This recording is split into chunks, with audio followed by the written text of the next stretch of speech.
चलो हम लोग पिछले क्लास से शुरू करते हैं। पिछला क्लास में हम लोग देखे थे 20 नंबर तक। आज हम लोग देखते हैं इसका 21वां नंबर का क्वेश्चन। 21वां नंबर का क्वेश्चन देख लो क्या दिया हुआ। बोल रहा है 4x - 5 4x - 5 ये जो है इंटू 2x - 1 ये बड़ा है 2x + 3 माइनस 2x + 3 फिर बड़ा है 2 - 3x से। तो क्वेश्चन इसमें पूछ रहा है कि x का मान क्या हो सकता है, x का मान क्या हो सकता है। एक इक्वेशन इसके साथ ले लिए, एक इक्वेशन इसके साथ ले लिए और एक इक्वेशन इसके साथ बनाते हैं। ठीक है, पहला नंबर का इक्वेशन ध्यान से देखो। इक्वेशन नंबर 1 4x - 5 इंटू, तो 5 के साथ इंटू 2x लगा हुआ -1। तो चलो इस 4x को तो हम लोग रख सकते हैं 4x, 5 के साथ ये इंटू में है तो 5 के साथ इंटू में है तो हम लोग इसको क्या लिखेंगे 10x और 5 को 1 से मल्टीप्लाई करेंगे तो +5 आया। बोलो आया क्या? और ये बड़ा है 2x + 3 से। क्वेश्चन वगैरह सही लिखे हैं ना? ठीक। अब ये 2x उठ करके इधर चला आएगा तो -12x, 4 में से -12x हो जाएगा, ये माइनस आ जाएगा -12x तो -8x होगा। बोलो होगा क्या? और जैसे ही हम बराबर के उस तरफ भेजते हैं तो 3 - 5 बराबर -2 तो x बड़ा क्या हो जाएगा -2 बटे -8 यानी x बड़ा हो जाएगा 1/4 से। पहला इक्वेशन। दूसरा इक्वेशन 2x + 3 ये बड़ा है 2 - 3x से। तो 2x + 3x तो ये हो जाएगा 5x। बोलो होगा क्या? और 2 - 3 का मतलब -1 तो x जो है वो क्या हो जाएगा बड़ा हो जाएगा किससे -1/5 से। ये दूसरा इक्वेशन। ठीक। तीसरा इक्वेशन पे आते हैं हम लोग। तीसरा इक्वेशन में यही चीज़ को हम लोग फिर से लिखते हैं 4x - 10x + 5 ये बड़ा हो जाएगा किससे, ये तो इससे ज़्यादा है ही 2 - 3x ऐसा लिख देते हैं। तो 4 - 10 और ये +3 तो 4 × 3 = 7x - 10x तो -3x हो गया। बोलो हुआ क्या? और बराबर के तरफ अगर इसको भेजते हैं तो 2 - 5 तो -3 हो जाएगा और ये माइनस माइनस जैसे ही कटेगा तो x बड़ा किससे हो जाएगा 1 से हो जाएगा। x बड़ा किससे हो जाएगा? तो x बड़ा है 1/4 से भी, तो 1/4 से बड़ा है। तुम्हारे पास ऑप्शन यहाँ पर देखो x का परफेक्ट वैल्यू कहीं आ रहा है क्या? तो x का हमको परफेक्ट वैल्यू आ नहीं रहा है। x का सिर्फ हम लोग अनुमान लगा रहे हैं कि 1/4 से बड़ा है, -1/5 से बड़ा है और 1 से भी बड़ा है। अब तुम्हारे पास ऑप्शन में 4 ऑप्शन रखा हुआ है तो 4 ऑप्शन में यहाँ पर ऑप्शन देखो 0 है और क्या है बोलो 1 है और क्या है 2 है और क्या है। तो तुम बताओ कि x जो है अगर 1/4 से बड़ा है तो क्या ये 0 होगा क्या? x का वैल्यू हो सकता है? कट गया। x अगर 1 से बड़ा है, x अगर 1 से बड़ा है तो 1 खुद होगा क्या? नहीं होगा, ये भी कट गया। x अगर सब से 1 से भी बड़ा है तो -3 के बराबर में तो हो भी नहीं सकता। बोलो हो सकता है क्या? और यहाँ पर देखो ये जो x है -1/5 से भी बड़ा, 1/4 से भी बड़ा और 1 से भी बड़ा, तो एकमात्र हमारा जो ऑप्शन है वो इसको सेटिस्फाई कर रहा है और ये मेरा आंसर भी होना चाहिए। नेक्स्ट क्वेश्चन है, ये डेटा तुमको दे दिया कंपनी ABC और 2011, 12, 13, 14 और 15 में उसका कुल निर्यात सबका दे दिया। दिए गए आंकड़े लाख रुपये में है। ठीक है, तो हमसे क्वेश्चन पूछा गया निम्न में से वर्षों की कौन सी जोड़ी के लिए तीनों कंपनी का कुल निर्यात बराबर है। तीनों कंपनियों का कुल निर्यात क्या होना चाहिए? बराबर। तो हम क्या करते हैं सबको जोड़ देते हैं एक बार में। तो कंपनी ए का अगर तुम जोड़ोगे, कंपनी ए का अगर या 2011 में जोड़ लो सबको, वर्ष के रूप में दिया हुआ ना, तो ऊपर से नीचे जोड़ लो 3 2 5 4 9000। 2012 का देख लो 4 2 6 6 3 9, ये देखो 2011 2012 आंसर हो गया। 2011 और 2012 होगा कि नहीं होगा? बोलो। 24वें नंबर का क्वेश्चन आ जाओ। देखो नीचे दिए गए डेटा तालिका के आधार पर निम्नलिखित प्रश्नों का उत्तर दें और यहाँ पर दिया हुआ करोड़ रुपये लाभ या नुकसान में, तो माइनस वाला नुकसान बता रहा है और प्लस वाला क्या होगा लाभ बता रहा है। बोला पिछले 5 वर्ष में कंपनियों का कुल लाभ या नुकसान ज्ञात करें। तो देखो इसको कैसा करना है, देखो एक +20 है, देख लो 2014 में +20 है और 2012 में -20 है, तो उस +20 को -20 के साथ काट दो, बाकी सब तो खाली अब नुकसान ही बचा। तो नुकसान बचा सारे को ऐड कर दो, 25 5 30 30 20 50 50 करोड़ का क्या हो गया नुकसान हो गया। निम्नलिखित 25वें नंबर का क्वेश्चन देखो 25वें नंबर का क्वेश्चन क्या लिखना पड़ेगा इसको क्या? 25वें नंबर का क्वेश्चन है, नीचे दिए गए डेटा तालिका के आधार पर निम्नलिखित प्रश्नों का उत्तर दे। वर्ष 2015 में भारत का निर्यात जेवर, सॉफ्टवेयर, कपास, इस्पात और इलेक्ट्रॉनिक $1 मिलियन मूल्य में, ठीक है, जेवर का निर्यात भारत के कुल निर्यात का कुल कितना % था?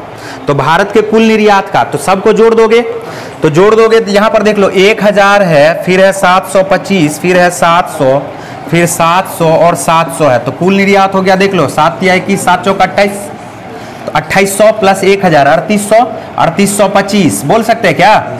तो 3825 में, और उसमें से हमसे क्वेश्चन पूछा जा रहा है जेवर का निर्यात कितना % था? तो जेवर का निर्यात सबसे पहला ही में दिया हुआ 1000, तो 1000 बटे 3825, 3825 आया ना, 7 चौका 2800 प्लस 1000 3825, अब गुना क्या कर दो 100, या तो गुना 100 कर दो या थोड़ा सा दिमाग लगाया जा सकता है, लगाया जा सकता है क्या? क्या 3825 बराबर 100% भी मान लो, या नहीं तो इसको 4 से ही गुना कर दो। किससे गुना कर दो? 4 से। 4 से गुना करने से क्या हो गया ये देख लो 4000 हो गया, बोलो हुआ क्या? 38 दूनी 76, 38 दूनी क्या होता है पहले ये बताओ? 38 दूनी और 76 दूनी क्या हो जाता है? 152, 72 दूनी 144, 76 दूनी 152, बोलो होता है क्या? तो 38 गुना 4 का मतलब 152, 100 और 25 चौका 100, तो 153 हो गया, बोलो हो गया क्या? चलो अब इसको यहाँ से काट देते हैं, तो 40 153 के रेस्पेक्ट में हम लोग इसको ऐसे भी निकाल सकते हैं, बराबर ये हो जाएगा 100%, तो 15.3 बराबर 10%, हम लोग को निकालना है 40, तो इसके नज़दीक पहुँचते हैं, तो 15 तिया 45 करेंगे, तो 45.9 बराबर हो जाएगा 30%, बोलो होगा? और इसमें से हमको 5.9 कम करना पड़ेगा, बोलो? तो देखो 1.5 बराबर 1%, तो 1.5 का लगभग में ये 4 गुना है क्या? 1.53 बराबर 1% है, बोलो? और 1.5 का ये 4 गुना है, तो लगभग में 4% होगा, तो 30% में से 4% घटा दिए तो 26% आंसर आया। ऑप्शन में चेक करो कौन सा है 26% के आसपास, 26.14% इसका आंसर होगा, डी। ये समझ में आया क्या? ये परसेंटेज निकालने के लिए आया समझ में? नहीं आया? किसको किसको नहीं आया समझ में? 1 और 2 3, देखो परसेंटेज निकालने के लिए या तो हम इसको क्या किए जानबूझ करके छोटा संख्या बनाए, 4 से गुना किए तो ये असल में छोटा हो गया, देख लो 4 से गुना करने पे ये 153 बन गया और ये 40 बन गया। अब 153 के रेस्पेक्ट में 40 का परसेंटेज हमको निकालना है, तो हम लोग ऐसा करते 153 अपने आप में कितना % होगा? 100%। 153 अपने आप को 100% रिप्रेजेंट करेगा, और हमको चाहिए किसके बारे में? 40 के बारे में पता करना कि 153 से 40 कितना % है। तो 15.3 ये 10% होगा, 1 दशमलव पहले रख दिए तो इसका 1/10, तो 15.3 क्या हो जाएगा? 10% हो जाएगा। ये बात समझ रहे हो?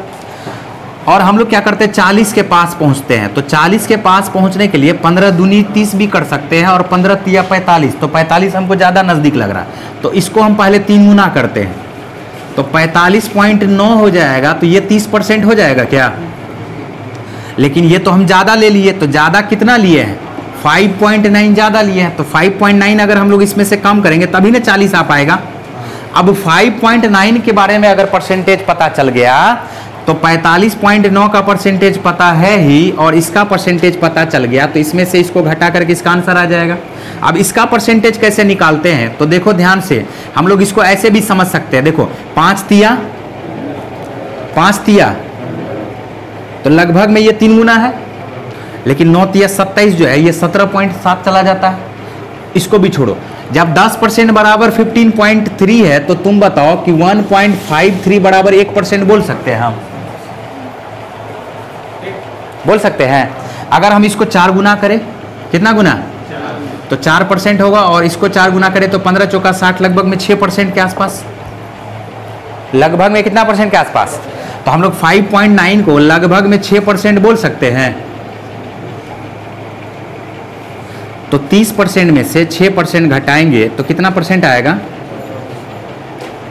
6% है ना, 4%, 4% घटाएंगे तो कितना परसेंट आएगा?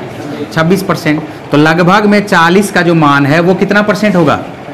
26%। और 26% का जो सबसे नज़दीकी वैल्यू है ऑप्शन में चेक करो, वही तुम्हारा आंसर भी होगा। क्या दिया हुआ? 26.14%।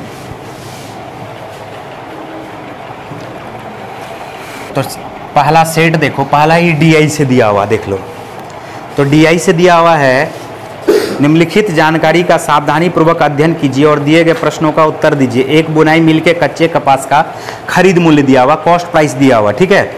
1999-2000 में 1999-2000 में 105 रुपया प्रति क्विंटल था, 105 रुपया प्रति क्विंटल था, देख लो।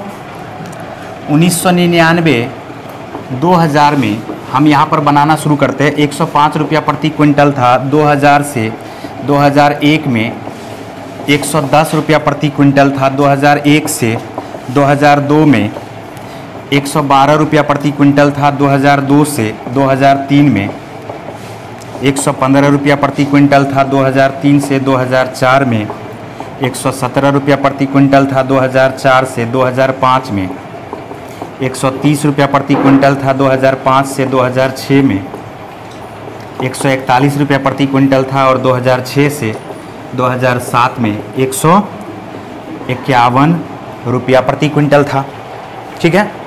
तो ये तो दाम दिया हुआ गेहूं का। अब हम लोग आते हैं इसमें क्वेश्चन बनाना शुरू करते हैं। सबसे पहला नंबर का क्वेश्चन देख लो क्या दिया हुआ। पहले नंबर का क्वेश्चन दिया हुआ, किन 2 वर्षों के लिए शुद्ध मूल्य वृद्धि समान है? किन 2 वर्षों के लिए शुद्ध मूल्य वृद्धि समान है, मतलब वृद्धि पीछे से होकर के आया। तो ऑप्शन ए के अनुसार चलोगे तो वो ज्यादा बेटर रहेगा। देखो 3 4 4 5, 3 4 4 5 पता करो यहां से।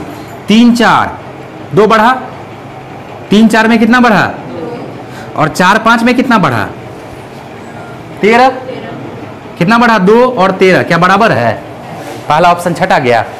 दूसरा ऑप्शन देखो 2001 2002 और 3 4 1 2 2 बढ़ा और 3 4 1 2 2 बढ़ा और 3 4 भी 2 बढ़ा। तो यहां भी 2 बढ़ा और यहां भी 2 बढ़ा। तो आंसर तो मेरा यही हो गया ना। आगे ऑप्शन को हम चेक क्यों करें? बात समझ में आया? यह आया समझ में? चलो, तो हमसे वर्ष पूछ रहा था और दूसरा ये ऑप्शन हमको मिल गया। चलो बढ़ते हम लोग फिर दूसरे क्वेश्चन की तरफ। किन 2 सतत वर्षों के दौरान खरीद मूल्य में प्रतिशत वृद्धि सर्वाधिक है? प्रतिशत वृद्धि सर्वाधिक है पिछले वर्ष से, प्रीवियस ईयर से। सतत वर्ष का मतलब क्या हो जाता है? सक्सेसिव ईयर, है ना। तो यहां पर देख लो ध्यान से। देखो करना यह है कि सबसे ज्यादा परसेंटेज वाला हमको पकड़ना है। तो सबसे ज्यादा परसेंटेज वाला वहां होगा जहां पे वृद्धि होगा ज्यादा, जहां पर वृद्धि क्या होगा? ज्यादा। तो अभी यहां से देखो कितना वृद्धि हो रहा है? 5। कितना वृद्धि हो रहा है? यहां से कितना वृद्धि हो रहा है? ये छट आ गया, पहले छांट देते हैं। यहां से कितना वृद्धि हो रहा है? 3 वाला छांट देते हैं। यहां से 2, इसको भी छांट देते हैं। यहां से 13, इसको रख लेते हैं। यहां से 11 रख लेते हैं। यहां से 10 रख लेते हैं, ठीक। और यहां से हम 5 भी रख लेते हैं, ठीक है। तो अब ध्यान से देखो, 5 105 में बढ़ा और 13 117 में बढ़ा। बोलो 11 130 में बढ़ा और 10 151 में बढ़ा, 141 में बढ़ा। यही है ना। अब यहां भी थोड़ा सा दिमाग लगाएंगे तो आंसर एक बार में लिखा जा सकता है। 13/117। पूछो क्यों? बेस जिसका छोटा और न्यूमरेटर बड़ा, तो फ्रैक्शन बड़ा होता है कि नहीं होता? बोलो। बेस जिसका छोटा, जिससे तुलना किया जा रहा है वो छोटा, और फ्रैक्शन जो न्यूमरेटर है ऊपर वाला वो ज्यादा बड़ा, या नहीं तो देख लो ना। 5 को काटो, इसको 5 को काटो, 5 दूनी 10, 5 इकाई 5, 1/21। 13 न में 117, 13 न में 11 से काटो, 11 इकाई 11, 11 इकाई 11, 2 बचा, 11 दूनी 22, 1/12 के आसपास। ये 141 है, तो 10 से अगर इसको काट भी देते हैं तो ये लगभग में 1/14 के आसपास। बोलो। तो 1/21, 1/9, 1/12, 1/14 में सबसे बड़ा परसेंटेज कौन सा हो जाएगा? 1/9। 1/2, 1/3, 1/4, 1/5 में सबसे बड़ा कौन होगा?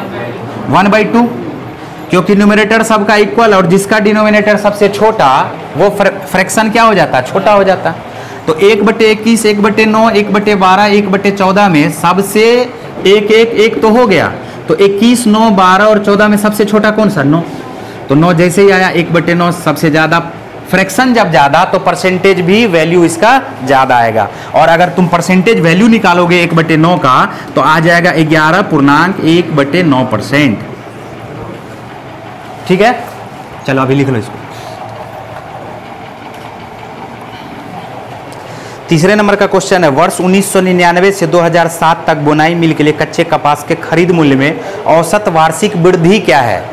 तो वृद्धि का औसत पूछा ना। देखो यहां पर 5 बढ़ा, 5 2, 7 3, 10 2, 12 13, 12 13, 25 11, 25 11 36, 36 10, तो कितना वृद्धि हुआ? 1 2 3 4 5 6 7। असल में वृद्धि यहां से शुरू किए थे ना, तो टोटल है 8, तो वृद्धि कितना बार हुआ? 7 बार। वृद्धि कितना बार हुआ? टोटल वर्ष क्या दिया हुआ? 8। 1 2 3 4 5 6 7 और 8। लेकिन वृद्धि कहां से हुआ? 1 2 3 4 5 6 और 7। कितना बार वृद्धि हुआ? तो 46 बटे क्या कर देंगे? 7। तो 7 6 के 42, यहाँ पे बच गया 4, 7 बचे 35, फिर बच गया तुम्हारा 5 बच गया, तो 7 7 7 49, लगभग में 6.57। यही तुम्हारा ऑप्शन में देख लो क्या है। तो ऑप्शन में डायरेक्ट दिया हुआ ये तीसरा नंबर का ऑप्शन 6.57।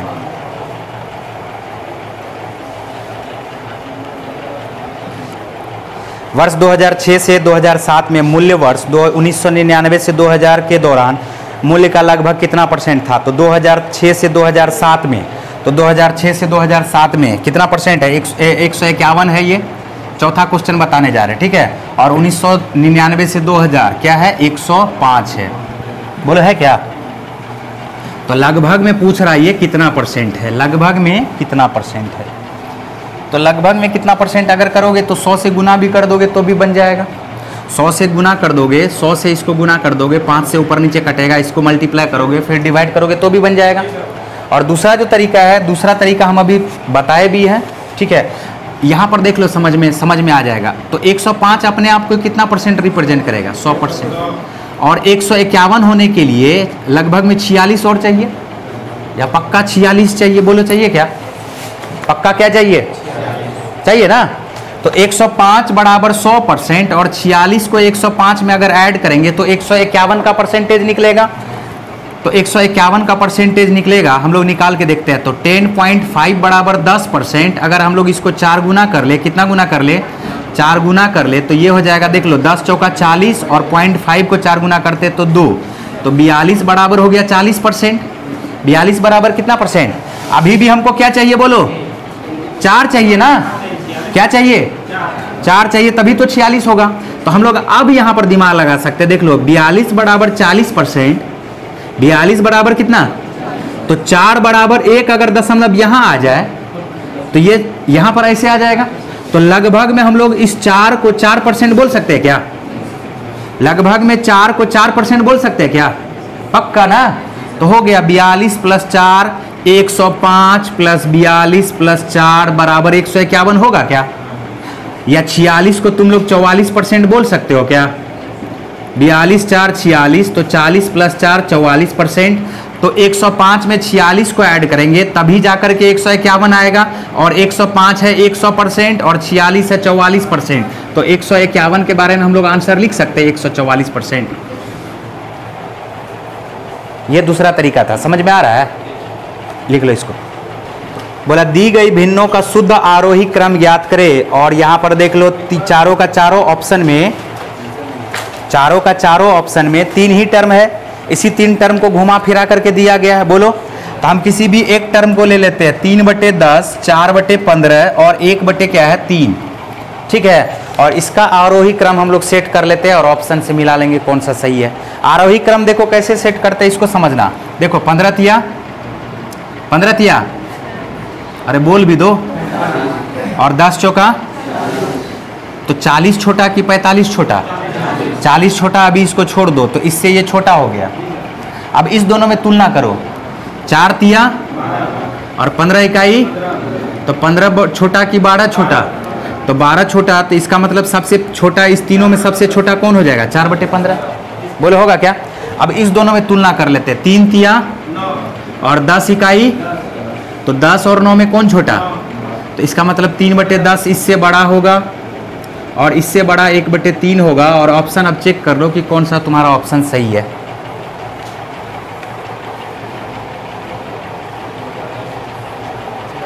चौथा नंबर का ऑप्शन तुम्हारा सही है ना?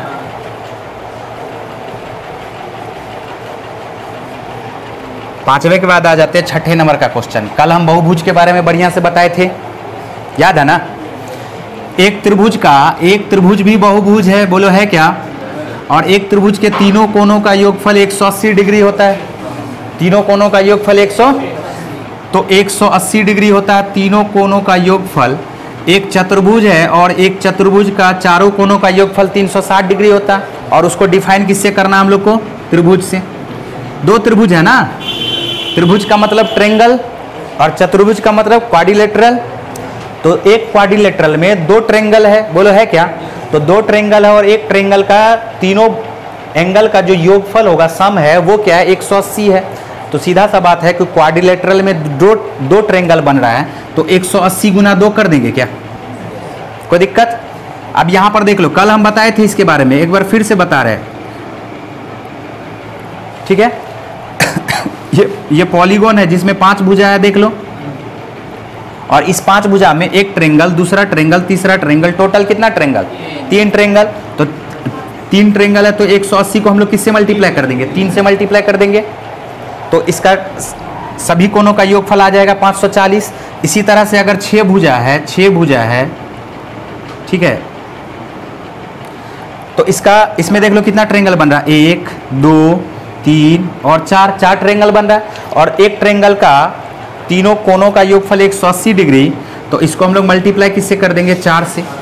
यहां पर क्या हुआ, गौर से देखो, 3 भुजा था तो 1 से मल्टीप्लाई हुआ। तो हम लोग ऐसा कर सकते हैं क्या? n बराबर भुजा, n बराबर क्या? भुजा। तो n - 2, 1 से ये गुना हो रहा है, किससे गुना हो रहा है? 1 से गुना हो रहा है, तो n - 2 बोल सकते हैं इसको क्या? 2 कम हो गया। अच्छा, ये यहाँ पर कितना भुजा? 4 भुजा है ना, तो 4 भुजा है और हम लोग मल्टीप्लाई किससे कर रहे हैं? 2 से, तो n - 2 करेंगे तो हो जाएगा क्या? इसी तरह से यहाँ पर 5 भुजा है, तो 5 भुजा n बराबर 5 है, तो n - 2 करेंगे तो हो जाएगा 3, n - 2 करेंगे तो हो जाएगा 4, 6 में से 2 माइनस करेंगे तो 4, बोलो हो गया क्या? तो इसका मतलब है किसी भी बहुभुज का, किसी भी पॉलीगॉन का सारे अंतःकोणों का योगफल अगर टोटल बोला जाए निकालने के लिए, तो क्या करोगे? 180 गुना जितना भुजा होगा उसमें से 2 माइनस करके मल्टीप्लाई कर दोगे। बोलो, अगर हम बोले क्या कि 20 भुजा वाला जो पॉलीगॉन है, 20 भुजा वाला पॉलीगॉन है और उसके सारे अंतःकोणों का योगफल ज्ञात करें, तो 180 डिग्री माइनस क्या करोगे? 20 - 2 कर दोगे, तो इसका आंसर आ जाएगा। बोलो आएगा क्या? अब यहां पर है क्या, क्वेश्चन दिया हुआ है, देख लो, छठा नंबर का क्वेश्चन दिया हुआ है कि उस समबाहुभुज की भुजाओं की संख्या क्या होगी जिसका प्रत्येक अंतःकोण 150। तो हम लोग बोल सकते हैं कि n भुजा होगा, और तो n जब भुजा होगा तो n कोण भी होगा, और n कोण होगा तो एक कोण का माप है 150, तो सभी कोणों का माप n गुना 150 होगा। बोलो होगा क्या? सभी कोणों का माप क्या होगा? 150 गुना n होगा। अब हम लोग क्या करते हैं, तो जो n भुजा है, n भुजा वाले पॉलीगॉन के सारे अंतःकोणों का योगफल क्या होगा? 180 डिग्री गुना n - 2 होगा। बोलो होगा क्या? तो ये और ये दोनों इक्वल होगा। ये समझ पा रहे हो क्या? तो जैसे ही हम लोग इसको मल्टीप्लाई करते हैं 180 गुना n, 150 गुना n, तो आ जाता है 30 गुना n। बोलो आता है क्या? और 180 गुना 2 करते हैं तो 360 बराबर के दूसरे तरफ चला जाएगा, तो प्लस 360। और जैसे ही n बराबर निकालते हैं तो काटे जैसे ही, तो देख लो 3 से 12 कट जाएगा, तो n का वैल्यू क्या आ जाएगा? 12, और आंसर मेरा क्या हो जाएगा? 12 भुजा। बोलो आएगा क्या? चलो अब लिख लो। नेक्स्ट क्वेश्चन देख लो 7वें नंबर का। दीक्षा ने 5% प्रति वर्ष साधारण ब्याज की दर से 575 रुपये उधार लिया और यह 4 वर्षों के बाद ऋण अदायगी के लिए कितनी धनराशि का भुगतान करेगी। तो प्रिंसिपल और अमाउंट पूछ रहा है ना, सीधा सीधा। प्रिंसिपल दिया हुआ 575 है, प्रिंसिपल क्या दिया हुआ 575 रुपया, ठीक। रेट ऑफ इंटरेस्ट दे दिया 5% और टाइम क्या दे दिया 4 वर्ष, जबकि सिंपल इंटरेस्ट है। बोलो है क्या। तो 5% एक वर्ष लगेगा, तो दूसरे वर्ष भी कितना लगेगा, तीसरे वर्ष भी कितना लगेगा, चौथे वर्ष भी कितना लगेगा। तो टोटल कितना इंटरेस्ट हुआ 20%। टोटल कितना इंटरेस्ट हुआ, तो हम लोग total percentage of simple interest बराबर 20% लिख सकते हैं। 20% किसके रेस्पेक्ट में, तो 20% 575 का निकालते, गौर से देखो 10% 57.5, 10% तो 20% उसी का दुगुना 57.5 का। बोलो जल्दी, प्रिंसिपल 100% होता है क्या, प्रिंसिपल कितना परसेंट, तो इसका 10% निकालोगे तो 57.5 और 20% निकालोगे तो 57.5 का डबल करते 50 का डबल 100, 7.5 का डबल 15। बोलो जल्दी, तो 20% क्या है 100, प्रिंसिपल है 575 और सिंपल इंटरेस्ट है 115 रुपया। तो बता दो कि अमाउंट क्या होगा, तो 575 प्लस 115, 575 प्लस 115 कर देंगे तो क्या हमारा आंसर नहीं आएगा क्या, तो आंसर क्या हो गया तुम्हारा 690। बोलो हुआ क्या। दूसरा तरीका यहां देखो, कितना सिंपल इंटरेस्ट आया 20%। 20% का फ्रैक्शनल वैल्यू क्या होता है 1/5, तो 5 होगा प्रिंसिपल, 5 क्या होगा और 1 बढ़ा के देगा ना, अमाउंट क्या हो जाएगा 6, अमाउंट क्या हो जाएगा 6।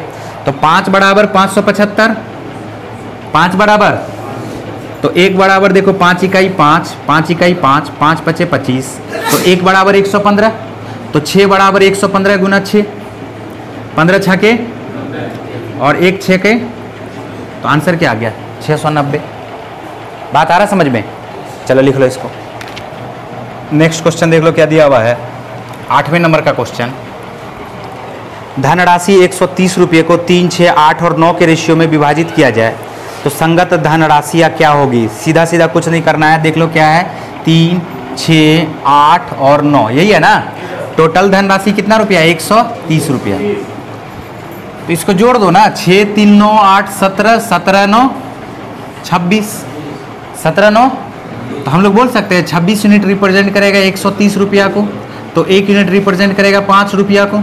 26 पंचे 130 हो जाएगा, 26 पंचे क्या हो जाएगा 130। कैसे पता चला, 26 गुना 10 260 होता है, 26 गुना 10 क्या होता है 260, तो 260 का ये आधा नहीं है, तो 10 गुना का आधा कितना गुना होता है 5 गुना, तो 1 बराबर 5 रुपया हो गया। तो सब के बारे में पूछ रहा निकालने के लिए, तो सबका निकाल दो, तो 5 तिया 15, 5 तिया 15, 15 देख लो सबका है, 6 पंचे 30, 30 भी सबका है। बोलो है क्या।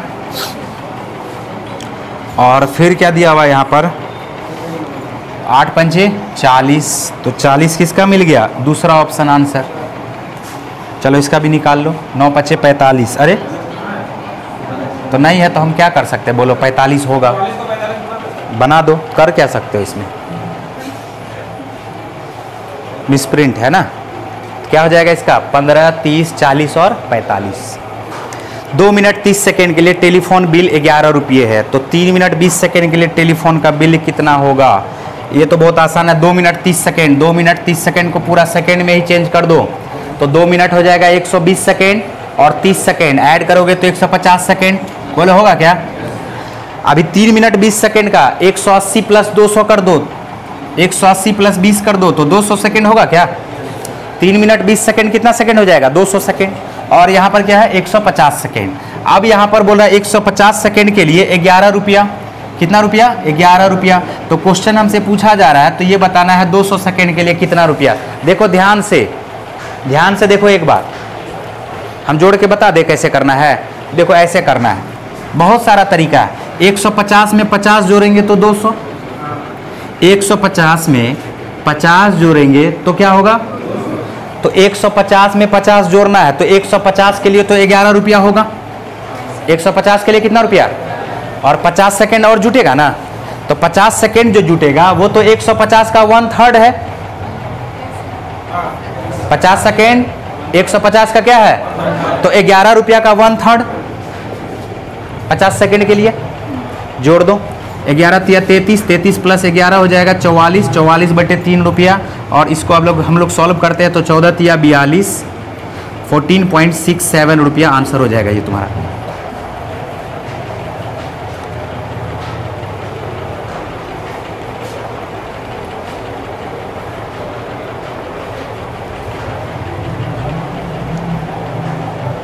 ये आया समझ में तुम लोग को? दूसरा भी तरीका है, अगर ये लग रहा भारी हो गया तो भारी तो एकदम नहीं है ये, देखो ना 50 का 150 का 1/3 है तो ये 11 बटे 3 हो गया ऐसा, इसका 1/3 तो 11 बटे 3, तो इस दोनों को जोड़ेंगे तो 200, इस दोनों को जोड़ेंगे तो आंसर। दूसरा तरीका है 150 सेकेंड के लिए 11 रुपया और 200 सेकेंड के लिए कितना रुपया, तो इसी दोनों का रेशियो निकाल लेते हैं।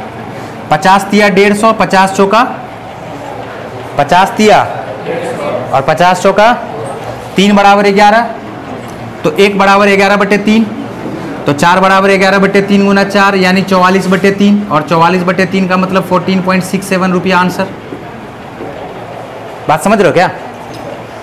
दूसरा तरीका तो ये हो गया तुम्हारा। आ जाओ 10वें नंबर का क्वेश्चन। नंबर सीरीज दिया हुआ 1 2 3 5 और 8, 1 2 3 5 और 8 बोल रहा अगला संख्या क्या होगा, तो वाट 2 1 3 2 5 3 8 5, मतलब पिछला 2 टर्म जो है वो ऐड हो रहा है ना।